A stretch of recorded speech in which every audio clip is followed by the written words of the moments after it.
Buenas tardes, estimados oyentes de Radio La Voz de María. Estamos nuevamente listos para compartir con ustedes un programa más de Conversemos de. Esta semana ha sido muy rica en enseñanzas bíblicas y quisiera revisar con ustedes un poco de ellas. Hemos celebrado el bautismo de Jesús, en que se presenta ya no como un niño, sino como un adulto. Da inicio a su vida pública, es bautizado por Juan en el Jordán. Mientras Jesús oraba, se abrió el cielo y el Espíritu Santo bajó sobre él en forma sensible, como de una paloma, y del cielo llegó una voz que decía: tú eres mi Hijo, el predilecto, en ti me complazco. Hasta aquí la palabra del Señor. Esta es la investidura, la proclamación oficial de Jesús de Nazaret como Mesías enviado de Dios. Había dicho Juan: yo bautizo con agua, pero en medio de vosotros está aquel que bautizará en espíritu. Este es el momento en que la Santísima Trinidad se manifiesta en todo su esplendor: el Padre, el Hijo y el Espíritu Santo. Es la presentación solemne de Jesús al pueblo de Israel y a través de él a toda la humanidad. La Iglesia nos ha hecho vivir la experiencia del nacimiento del niño Jesús y ahora nos invita a vivir un nuevo nacimiento que nosotros recibimos con el sacramento del bautismo. ¿Qué tan importante es el bautismo y los demás sacramentos en nuestra vida? En esta fecha, varios niños han recibido los sacramentos de iniciación. ¿Qué papel ha desempeñado o debe desempeñar la familia en la catequesis? Lo analizaremos luego en el transcurso de este programa. Hablamos a menudo de la evangelización y está bien, pero para nosotros los bautizados nos hace mucha falta la catequesis. No conocemos las verdades de nuestra fe. Es decir, no estamos instruidos en el catecismo. Si bien es importante la lectura diaria de la Biblia, no es menos importante el estudio del catecismo. Radio La Voz de María ha tomado muy en serio esta tarea. Por ese motivo, todos los días, de lunes a viernes a las 9 de la mañana, se nos explica el catecismo de una manera muy pedagógica y clara. Si todos los programas son importantes y necesarios, este debe ser seguido con mucha regularidad por las familias para aprender y para enseñar. Luego del bautismo, la liturgia nos presenta a Jesús constituyendo su iglesia. Lo hace primero invitando a sus primeros colaboradores, a Andrés, a Pedro, luego a Santiago y Juan. Ellos dejan su trabajo y le siguen. Al formar su grupo de apóstoles, les enseña lo que deben hacer con su palabra y con su testimonio, con el testimonio de su vida. Nos narra el Evangelio de Marcos que la gente escuchaba con agrado a Jesús porque hablaba con autoridad. Es decir, su testimonio era coherente. ¿Se podrá decir lo mismo de nosotros? ¿Hay coherencia entre lo que pensamos, lo que hablamos y lo que hacemos? Muchas veces pensamos de una manera y hablamos de otra, como hacían los escribas y fariseos. Por eso dice Jesús: hagan lo que les dice, pero no sigan su ejemplo. Para ser como Jesús, tenemos que tomar en cuenta que antes de corregir a los demás, hay que corregirse a uno mismo. Todo lo que hablemos, debemos aplicarlo a cada uno de nosotros. Eso es enseñar con autoridad. Pensar, hablar y actuar con coherencia, calidad de lo que cada uno es. De padres, de maestros, de empresarios, sacerdotes, gobernantes, etcétera.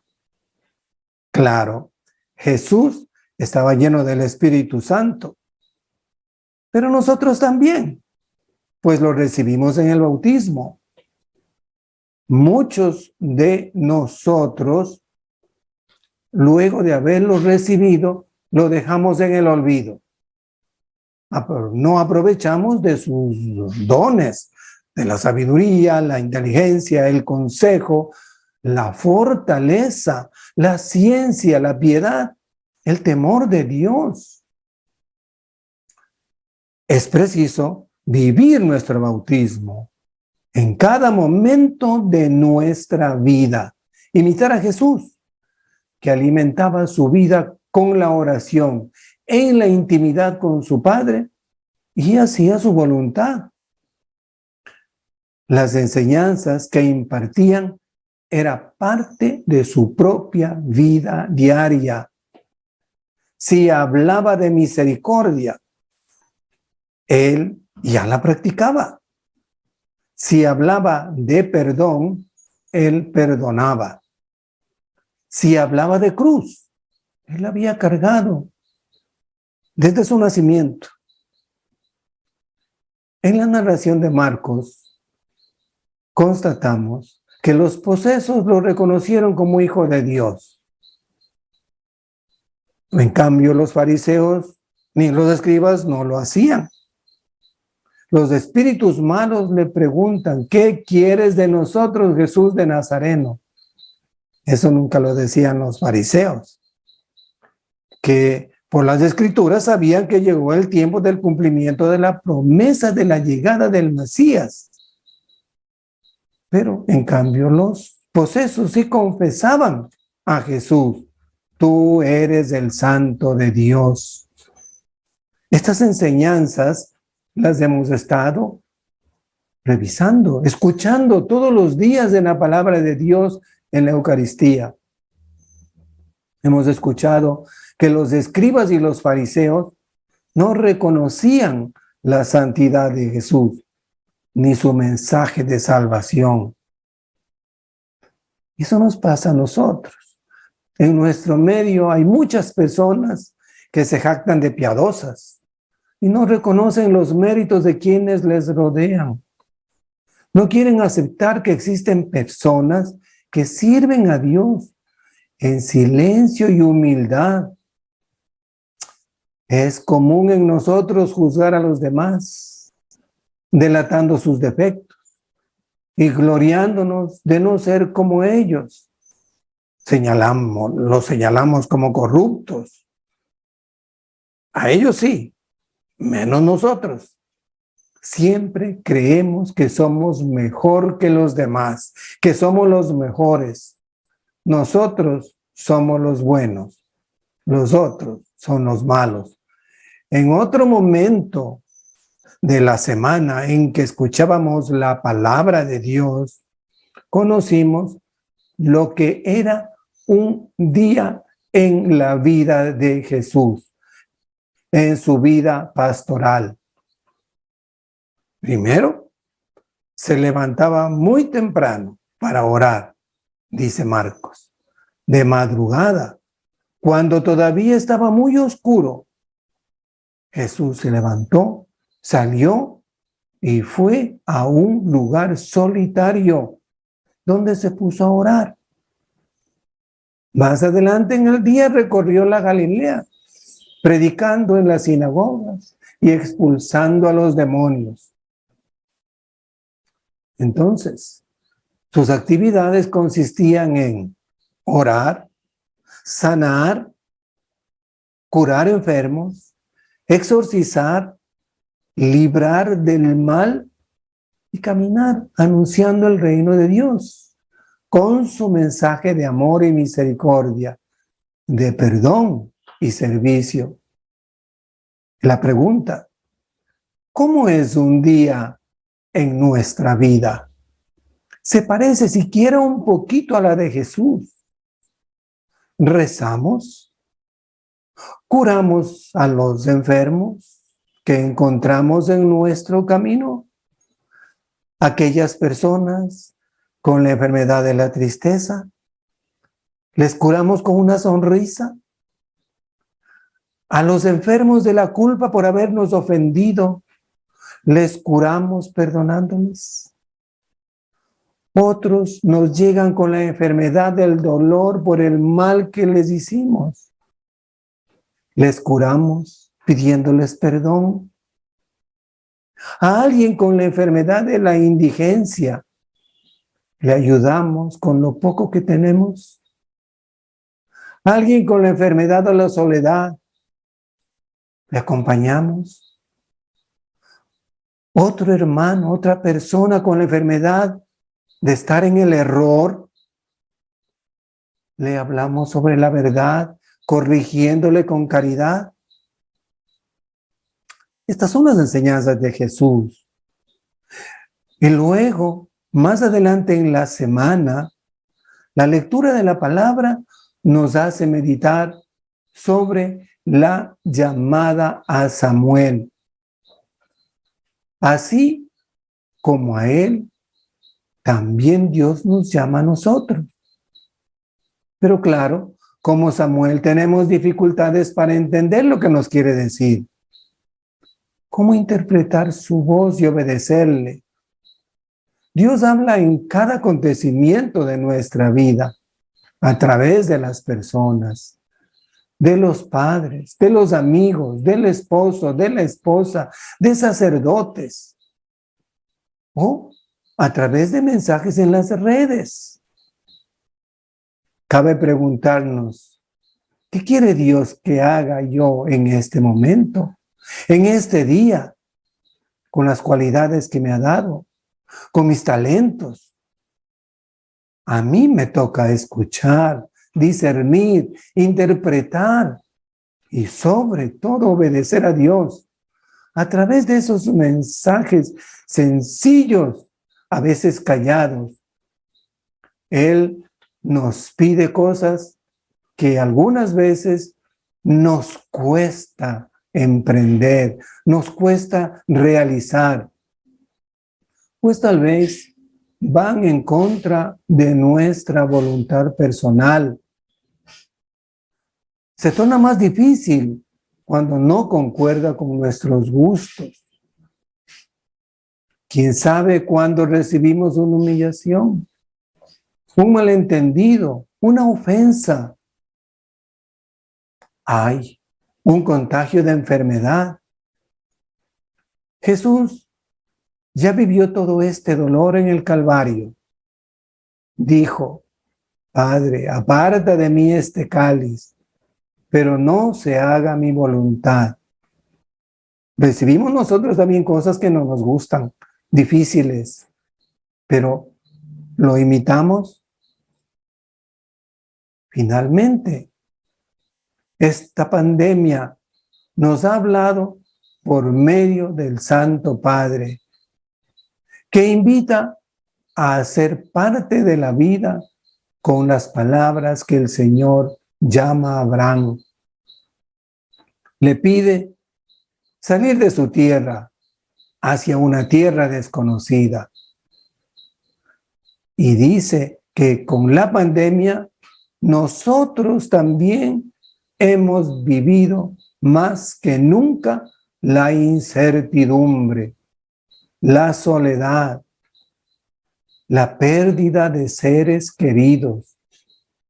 Y nos hemos visto obligados a salir de nuestras seguridades, de nuestros espacios, de nuestra propia forma de hacer las cosas, de nuestras apetencias para atender no solo al bien de la propia familia, sino también a la sociedad que depende de nuestros comportamientos personales. La relación con Dios nos moldea, nos acompaña y nos ayuda a salir de nuestra tierra con cierto miedo a lo desconocido. Pero desde nuestra fe cristiana, sabemos que no estamos solos. Dios está con nosotros. Estas son las palabras del Santo Padre. Él nos ha dado este mensaje.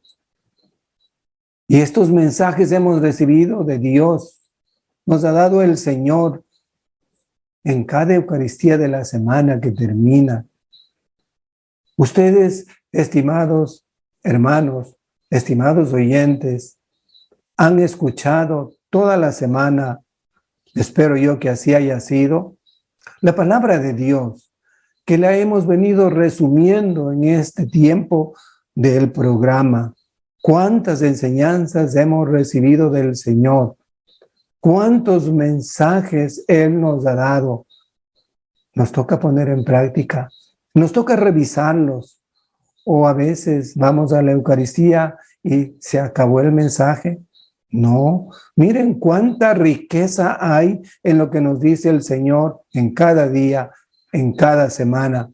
Y en este momento, que tal vez sea difícil para todos nosotros, vivir tal vez un poco ocultos, un poco encerrados por el problema que estamos viviendo, pues tenemos más oportunidad para meditar, para leer la palabra de Dios, para reflexionar sobre nuestra vida. Hagámoslo, no con desesperación, pero sí como hemos hablado hoy, como era el modelo de día de Jesús. La oración primero, luego el servicio a los demás y también nuestra formación personal. El Señor nos invita a que entonces hagamos nuestra pausa en la vida para reflexionar. Y hoy también nos pide en este momento que reflexionemos sobre lo que Él nos ha dicho. Vamos a realizar una breve pausa y luego con la psicóloga Nancy Salazar vamos a profundizar aquello que decíamos al comienzo, la catequesis, la formación catequética que se debe dar en la familia, que deben dar los padres. Es la primera catequesis que recibe el niño. Le estamos enseñando a orar, le estamos enseñando las verdades de la fe. Durante el programa hemos hablado de la coherencia. Somos coherentes nosotros con nuestra fe, con nuestra vida, para poder instruir a nuestros hijos. Vivimos lo que les vamos a decir. Bueno, pues este es un mensaje para que podamos nosotros reflexionar, cambiar de vida y tener un año muy cercano al Señor. Hacemos una breve pausa para luego continuar con la psicóloga Nancy Salazar.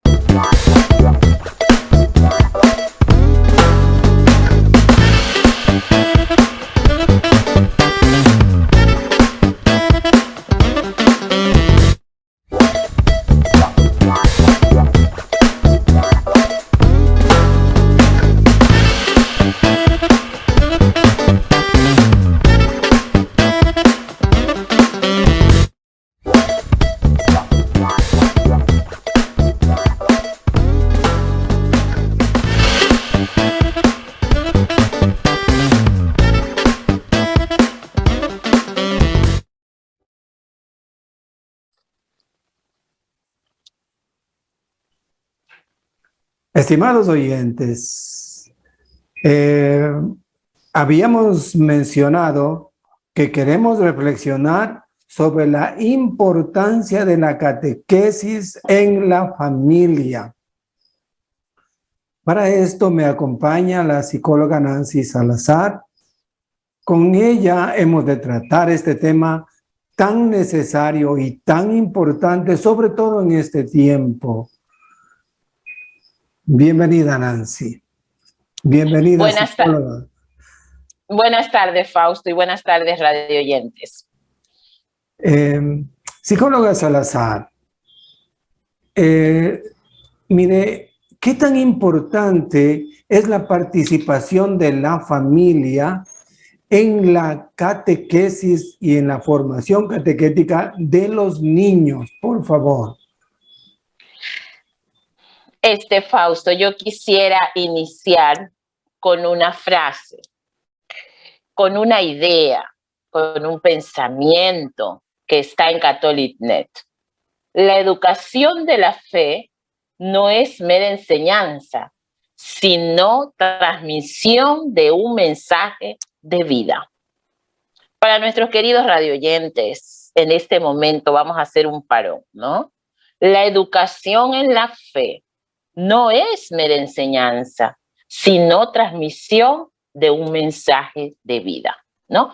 Y entonces nos invita a qué cosa, Fausto, a una reflexión profunda. Y justo el día jueves 13 es el día de la concientización del ser humano, ¿no? Y eso nos lo dice la psicología, los psicólogos. Estuve participando en un webinar, pues, ¿no? Que nos daban unas instrucciones nuevas, ¿no? Para esta nueva etapa de los psicólogos también, ¿no? Actualizarnos, ¿no? Y entonces, justo era el día de la concienciación. Entonces, en este tema tan delicado, Fausto, es importantísimo la concienciación sobre la educación en la fe, ¿ya? Desde la familia. Y hay algo muy importante que dice Begoña Ibarrola, es una española excelencia académica en todo el mundo de las emociones, ¿no? Y ella dice que no hay que blindar a los hijos frente a los problemas, sino orientarlos a buscar las soluciones a través de la fe. Por lo tanto, Fausto, es el momento de hoy hacer un pare y decir, ¿enseño didácticamente, pedagógicamente, o soy yo como familia testimonio de vida en mi hogar? Esa es la siguiente pregunta, para poder nosotros encauzarnos en este proceso tan bonito, pero a la vez tan complejo, porque ¿quiénes son las personas implicadas en este proceso, Fausto? Tenemos que empezar a trabajar, empezar a verificar, empezar a relacionar lo que verdaderamente es importante para este proceso de la educación en la fe. Gracias por esa aclaración tan necesaria, psicóloga Salazar. Para nosotros, para los que estamos dedicados a ayudar a las familias, para los que estamos dedicados, como muchísimas personas, a la formación de los niños, nos damos cuenta que la coherencia es fundamental. Y en esta semana, en la palabra de Dios, repetidamente hemos escuchado esto. Ahora bien, ¿cómo se puede hablar de coherencia y de vivencia en los niños y en los padres si, pues, por ejemplo, ahora no hay afluencia de familias, de personas al templo a frecuentar los sacramentos? ¿Se puede entender de alguna forma los chicos cómo verán eso? Fausto, hay algo muy importante que quiero rescatar y voy a insistir en esto para que nuestros radioyentes se vayan un poquito familiarizando, ¿no? Educar en la fe no es dar sabias lecciones teóricas, no son clases magistrales. Hay todo un estilo cristiano de ver las cosas y de interpretar los acontecimientos de la vida. y ha de respirarlo en casa y en la escuela. Mire cómo nos lleva, a dónde nos lleva. Es un estilo cristiano y eso tiene que respirarse, sentirse, que nos corra por las venas. Fausto, esta educación en la fe. Uno, a veces me imagino yo, ¿no? He estado un poco cercana, usted lo menciona en la catequesis, pero las profesoras de religión, los profesores de religión, ¿cómo van a enseñar? Dice, no es solamente dar las clases magistrales, hacer un buen PowerPoint, poner imágenes muy bonitas, sino es una vivencia que viene, y aquí entra la psicología que me encanta, salir de mi encuentro, de mi yo, de mi encuentro del yo al encuentro del otro. Esa es la verdadera enseñanza. Y ese estilo cristiano, Fausto, cómo viene en unas dimensiones también, y yo se las quiero promover hoy en esta tarde. La dimensión antropológica, ¿no? Este saber religioso que permite la moral, ver en el hombre como tal, su manera de ser, que constituye y que es único e irrepetible. Y entramos un poquito, sin salirnos del terreno que estamos trabajando, entramos un poquito a esto que el ser humano es único e irrepetible y que los hijos no se educan en serie, sino que cada uno tiene sus propias características. Entonces, la dimensión antropológica en la educación, en la fe, es desde ese lugar. Desde la antropología, el sentido y la razón de la persona. Todos los hijos no son iguales. Yo, ¿cómo voy a educar en la fe al más pequeñito de 2, al de meses, al universitario, a la que va al bachillerato, etcétera, a la que está en elemental y media? Es diferente la perspectiva. Fausto, dimensión histórica, como seres históricos situados en tiempo y en espacio. Y Fausto es muy importante geográficamente. Y aquí voy a decir un ejemplito así pequeñito. Esto es como Fausto cuando usted se va de viaje. Imagínese que usted dice, se jubiló con su esposa y ustedes dicen, nos vamos a Dubái a disfrutar nuestra jubilación.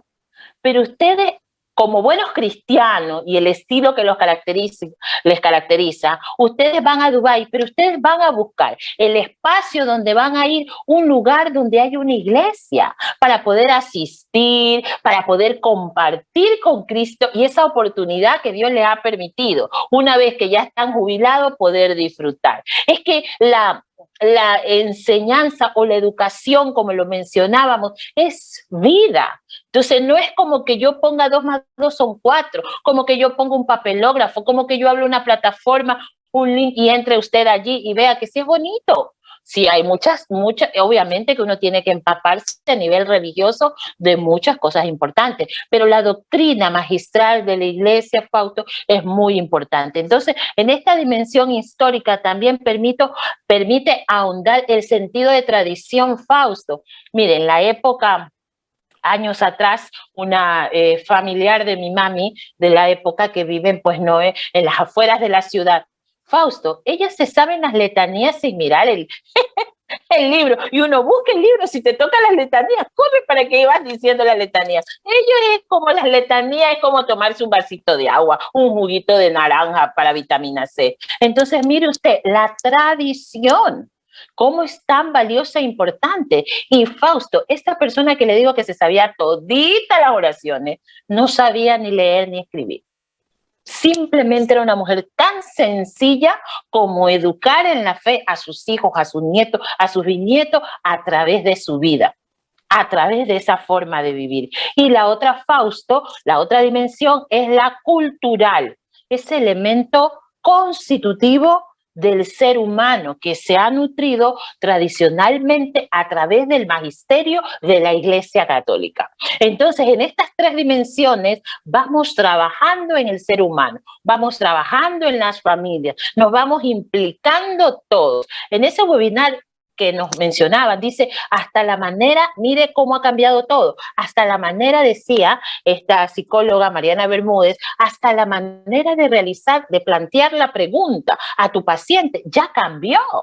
ya no es lo mismo. Entonces, esto viene en estas tres dimensiones, pero hacer como una triada que permite integrar esta enseñanza y educación de una manera vivencial, que no sea teórica.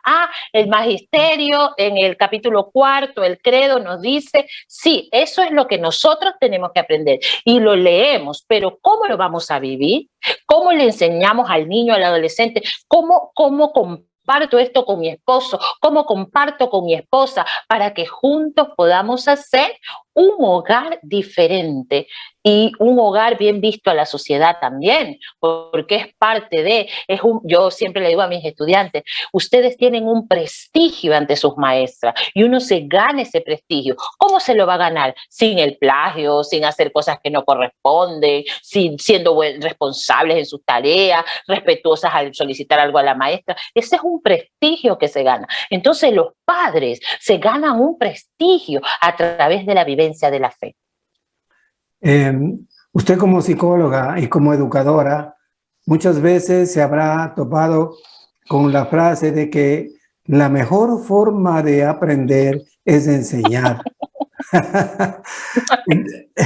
La mejor forma de aprender es enseñar. Por lo tanto, si los padres en realidad no tienen esta vivencia que usted dice de una vida plena, a lo mejor van a aprender enseñando. Hablemos de la Biblia, del catecismo, de los valores cristianos. ¿No será una forma de que ellos, a la medida que comienzan a enseñar, también van aprendiendo y van transformando su vida? Claro, Fausto, pero ¿qué pasa aquí? También hay una búsqueda. Mire, Víctor Frank, este psicólogo que parte su vida desde internarse cuando los llevan en esta parte militar y los internan y los llevan con todos allí, él entra en un internamiento y uno dice, ¿cómo estoy educando hoy? ¿Cómo yo comparto mi vida con mis hijos? Y hoy esa es la gran pregunta de los padres hacia internamente. Entonces, en esta correlación que usted nos menciona, ¿no? Dice, va aprendiendo, porque lo que va haciendo es correlacionando. Hoy escuché esto en Radio María, nunca lo he hecho, voy a ver si lo hago. Voy a empezar, no importa. No es que, señorita, Fausto, ya ha pasado muchos años, ya que mis hijos ya, no importa. Es en el aquí, en el ahora debemos de empezar. Entonces, Víctor Frank habla de un internamiento, pero Fausto habla de una adaptación luego. Como en este proceso que va correlacionando, entonces yo me interno en el poder encontrar estas estrategias vivenciales, porque ahora hemos desarrollado muchas habilidades de estrategia, pero sobre todo vivenciales, para poder mostrar esta fe de manera testimonial.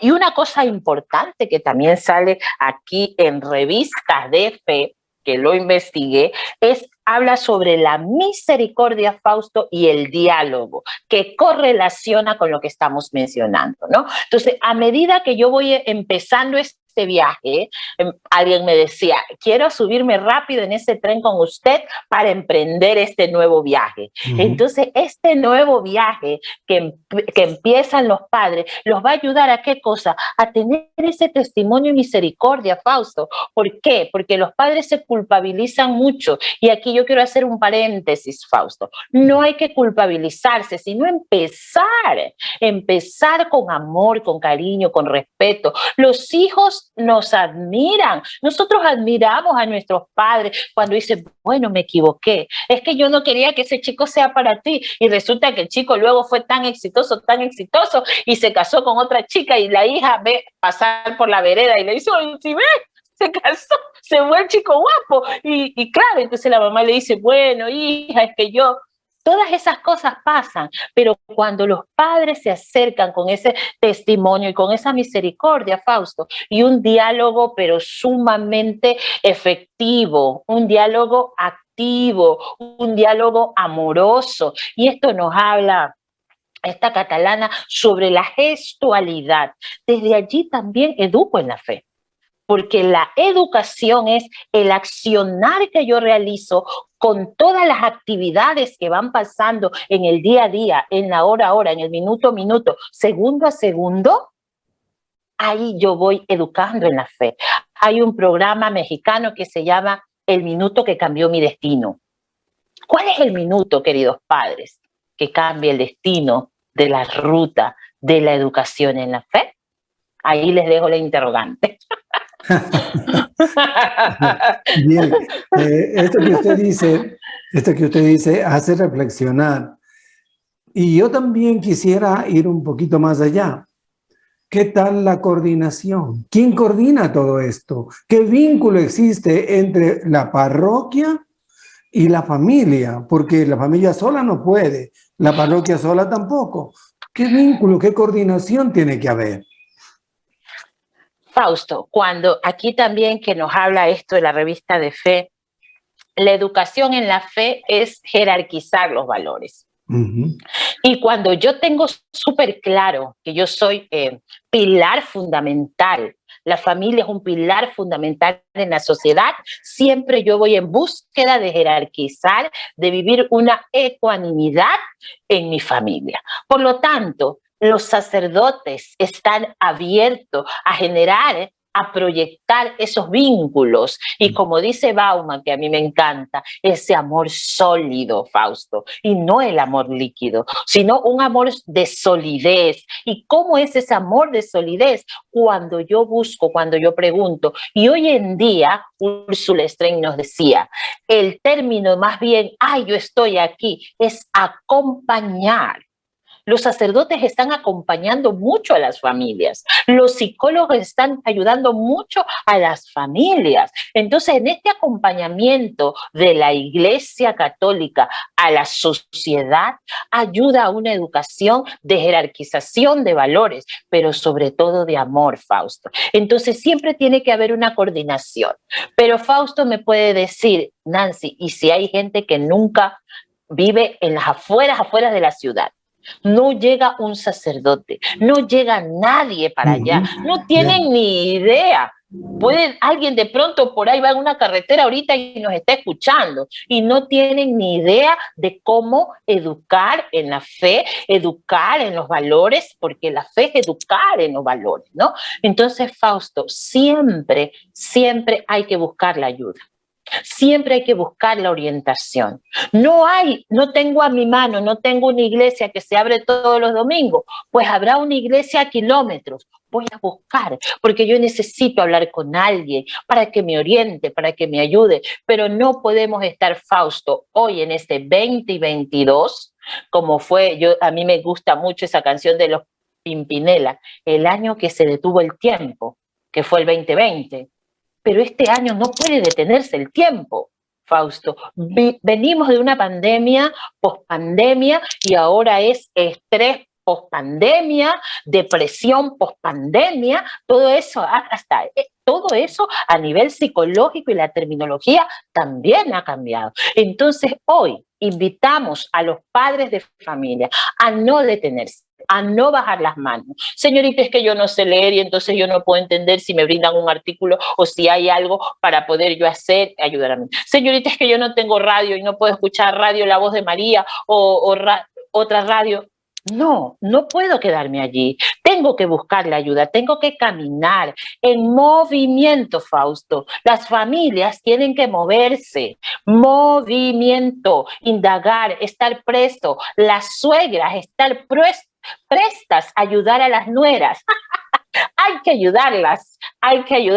Pero es que, señorita, dice mi nuera que yo me meto en todo. No, pero acompañando. Tampoco no le vaya a mandar a su casa porque después no la quiere ver. Acompáñela, que es muy distinto a intervenir en la casa, que es una nueva familia. Entonces, hoy en día estamos todos estos socios estratégicos acompañando, psicólogos, docentes, sacerdotes. Somos socios estratégicos de la familia, conductores de radio, locutores, empresarios, socios estratégicos de la familia. Entonces, estamos en ese acompañamiento. Estoy voy contigo, tendiendo la mano, tendiendo el puente, pero también yo tengo que salir al encuentro de esa búsqueda de mejora para mi hogar, para mi casa. Natalia Trenki siempre dice, esta argentina psiquiatra infantil, dice, un hogar fortalecedor es cuando todos están unidos, pero con un mismo fin, cumpliendo cada uno su rol. Y cuando cada uno cumple su rol en el funcionamiento del amor, Fausto, se hace muy bien llevadero el hogar. Nancy, ¿qué les diría usted a los papitos y a las mamacitas de los niños que a veces no quieren ir al catecismo o que se resisten un poco? ¿Qué les diría usted? Un mensaje breve que por favor déles. A lo mejor lo necesitan, ¿ah? Porque no es una tarea fácil, por favor. Sí, yo les diría el diálogo. El diálogo contribuye a la paz. El diálogo, cuando nosotros entramos en un diálogo amoroso, con argumentos visibles, las cosas son diferentes, porque yo lo voy a canalizar y a entender. Cuando yo voy en un diálogo autoritario, impositivo, no puedo canalizar nada. Yo siempre tengo que pensar, ¿qué quiero yo lograr? Un diálogo amoroso, con ejemplos, con argumentos. Esto no suele pasar si no hacemos lo de acá. ¿Qué te parece a ti? Lo podemos intentar, aunque usted quiera que en ese momento le diga, sí, yo voy contigo, pero no, de pronto no es el momento, pero usted va trabajando de una manera amorosa. No se olvide que el amor es todo. El amor ayuda a derrumbar todo lo que pueda ser, todo obstáculo que pueda estar en su familia con amor. Con amor. Y si pasa algo negativo, Fausto, el amor siempre prevalecerá. Entonces, por lo tanto, hoy en día animamos a los padres a que con un diálogo amoroso que contribuye a la paz, jerarquizando los valores importantes, necesarios y pilares fundamentales de su hogar, va a permitir que ese hogar sea fortalecedor. Pero Fausto, con mucha misericordia, que permites hacer una catequesis auténtica que hace creíble la proclamación de la fe. Con esa misericordia. Qué bien, nosotros. Qué bien, Nancy. ¿Y alguna palabrita sobre la oración en familia? La oración en familia ayuda a fortalecer los vínculos afectivos entre la familia con Dios, porque Dios siempre debe ser el centro de nuestras vidas, acompañado de un personaje muy especial, Fausto, que no podemos dejar de lado, nuestra Madre María, que ella siempre va a estar allí acompañando. Y mire, la palabra bien puesta de hoy en día de los psicólogos, acompañamiento. María dijo, el mejor vino. El Papa Francisco cuando vino, dijo, el mejor vino está por venir. María acompañó a la familia que se le terminó el vino. Pídele que te acompañe a ti también, si se te ha terminado el vino, porque el mejor vino está por venir en este 2022. Qué bien, Nancy, es un gran mensaje que nos ha dado, y a los padres y a las madres de familia, pues les pedimos que escuchen estas recomendaciones, estos consejos, estas orientaciones para llevar adelante la catequesis de sus niños y la formación en la fe de ellos.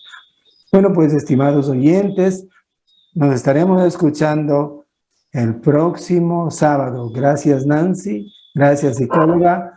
Estimados oyentes, nos estaremos escuchando el próximo sábado. Buenas tardes.